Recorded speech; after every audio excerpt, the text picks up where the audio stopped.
Kenyans, Steve Mbogo here. Now, Kenyans, we seem to be losing the sovereignty of our country at an alarming speed, but no one is speaking about these issues that are happening in our country.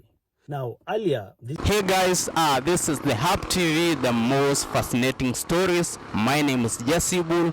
Welcome. fellow Kenyans, Steve Mbogo here. Now, Kenyans, we seem to be losing the sovereignty of our country at an alarming speed, but no one is speaking about these issues that are happening in our country. Now, earlier this year, I mentioned very well that there's a very big global agenda to create what we call the New World Order. And it is evident that Kenya has been chosen as the pilot country for these implementations. We are losing our major sectors to these globalist organizations by design. As we speak today, the globalists are taking charge and are taking control of our farming and food production sector. As we speak today, the globalists are taking over our entire health sector. As we speak today, the globalists are taking control of our logistical or transport hubs and networks in this country. As we speak today, the globalists are taking over our energy sector. As we speak today, our entire educational sector is also in their hands. We saw that the central bank also approved one of the globalist organizations to set a farm in this country in the name of JP Morgan. And now they're coming for the economical sector or the banking sector. Now remember that he who feeds you, and he who controls your movements, and he who controls your health, and he who controls your money, and he who controls your educational level, controls you fully. Now, Kenyans, we are busy discussing politics of replacements of the deputy president and all these shenanigans that are going on. But these are issues that we can replace. The deputy president can be replaced. The president can be replaced. Any leader can be replaced. But you cannot replace the sovereignty of our country once it's lost. So I want Kenyans to take keen and understand that this is a very big global agenda to take over this country. Today, they've taken over the entire farming sector and food production through policies. And these are policies that started 5, 6, 7 years ago.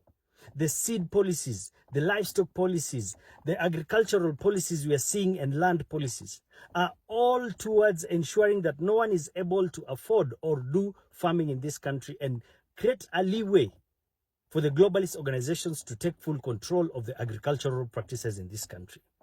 Today, we are seeing implementations in the health sector, creation of things like SHIF and SHA that no one seems to understand what they are. These strategies are simple to ensure that there is total control of our health care. That is to ensure that there is total implementation of the vaccine mandates, total implementation of what you call the transfer of properties from individuals to globalist organizations through this healthcare system. And it will come, my brothers and sisters. They are taking over the entire energy sector in the name of one of the biggest companies, Adani, that it's able to do power lines.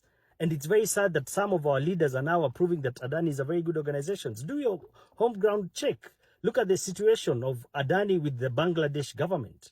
They are crying because of Adani taking control of their energy. Remember that he who controls your energy controls the country. They will decide when we will have energy and when we will not have energy. So it's about control.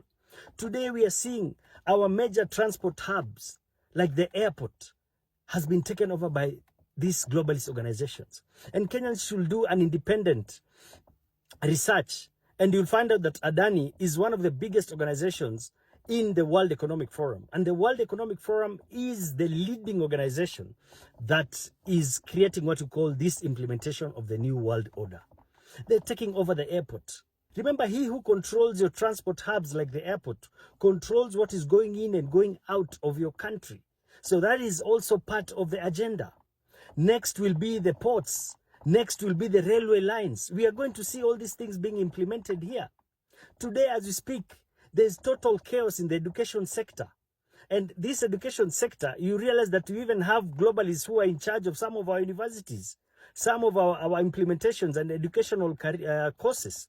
So we need to wake up, Kenyans, and understand that we are losing our sovereignty at an alarming stage. Today, we are seeing the implementation or the globalist organizations coming in also to take charge in the banking sector.